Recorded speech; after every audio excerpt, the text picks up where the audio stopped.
بسم اللہ الرحمن الرحیم الحمد للہ رب العالمین والصلاة والسلام علی رسولہ الکریم اما بعد۔ آل انڈیا مسلم پرسنل لا بورڈ نے تفہیم شریعت کی تحریک چلا رکھی ہے اور میں آل انڈیا مسلم پرسنل لا بورڈ کا رکن تاسیسی ہوں، اور بہار میں جو تفہیم شریعت کی کمیٹی ہے اس کا رکن ہوں، اور مرکزی سطح پر بھی تفہیم شریعت کا رکن ہوں۔ اس حوالے سے تفہیم شریعت پر گفتگو کرنی ہے، لیکن تفہیم شریعت کے عناوین بہت وسیع ہیں اور الگ الگ موضوع پہ ہمیں بات کرنی چاہیے تاکہ بات لوگوں کی سمجھ میں ٹھیک سے آ جائے۔ بدقسمتی یہ ہے کہ یہ تفہیم شریعت کا معاملہ صرف ہندوؤں اور غیر مسلموں کا نہیں ہے، بلکہ اب ہمارے نوجوان اور ہماری نئی نسل جو ایسے اداروں میں تعلیم حاصل کرتی ہے جہاں مذہب بیداری کی تعلیم ہوتی ہے تو وہ بھی سوالات شریعت پہ کھڑے کرتے رہتے ہیں۔ اس لیے کوشش کی جائے گی کہ تفہیم شریعت کی اس سیریز میں جو ہفتے میں کم سے کم ایک بار آیا کرے گا، شریعت کے مختلف پہلوؤں کو اس طرح سمجھانے کی کوشش کی جائے جو عوام کی بھی سمجھ میں آوے اور غیر مسلموں کی بھی سمجھ میں آوے اور معترضین کی بھی سمجھ میں آوے۔ تو آج اس سلسلے میں سب سے پہلا موضوع نکاح اٹھا رہا ہوں۔ یہ نکاح دراصل اللہ تعالیٰ نے جو انسانوں کو پیدا کیا اور پھر انہی میں سے جوڑے بنائے اور ان جوڑوں میں رشتوں کے قیام کی شکلیں پیدا کی۔ چنانچہ نکاح مرد و عورت کے جوڑنے کی ایک شکل ہے، اور یہ جوڑ اتنا مضبوط ہوتا ہے کہ دو افراد ہی نہیں جڑتے، اس سے دو خاندان بھی جڑتا ہے، دو علاقے جڑتے ہیں اور دو گاؤں جڑ جاتا ہے۔ تو یہ جوڑ کا بڑا ذریعہ ہے۔ اسی لیے اللہ کے رسول صلی اللہ علیہ وسلم نے جن چیزوں کو اپنی آنکھوں کی ٹھنڈک قرار دیا اور جن چیزوں کو آنکھوں کی ٹھنڈک قرار دیا وہ تو نماز ہے، لیکن چونکہ خوشبو بھی جوڑ کا ذریعہ ہے اور نکاح بھی جوڑ کا ذریعہ ہے، اس لیے اللہ کے رسول صلی اللہ تعالیٰ علیہ وسلم نے اسے پسند فرمایا۔ یہ نکاح ایسا مقدس رشتہ ہے کہ سارے رشتے تو دنیا ہی میں قائم ہوئے، لیکن حضرت آدم و حوا کا جو رشتہ قائم ہوا یہ آسمان پہ قائم ہوا۔ اس سے یہ سمجھا جا سکتا ہے کہ یہ کتنا مقدس رشتہ ہے اور کتنا پاکیزہ رشتہ ہے۔ نکاح ایک سماجی معاہدہ ہی نہیں، اسلام کی نظر میں عبادت ہے۔ اس لیے شریعت نے یہ پابندی لگائی ہے کہ یہ رشتے مرد و عورت کے دین کے ساتھ بھی جڑے ہوں گے، یعنی دین میں دونوں کو یکساں ہونا چاہیے اور دونوں کو مسلمان ہونا چاہیے۔ اگر ان میں سے کوئی مسلمان نہیں ہے تو یہ رشتہ نکاح کا قائم نہیں ہو سکتا۔ اسی وجہ سے وہ تمام رشتے جو آج دوسرے مذاہب میں کیے جا رہے ہیں ان کو شریعت کی نظر میں نکاح کا درجہ حاصل نہیں ہے۔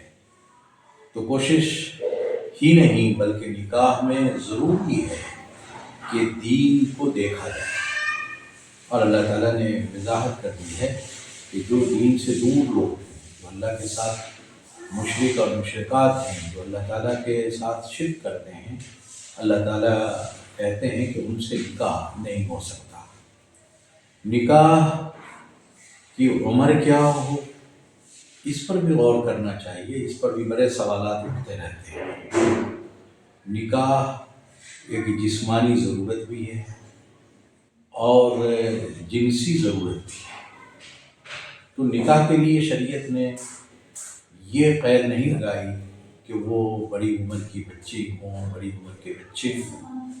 شریعت نے یہ کہا کہ نکاح کا رشتہ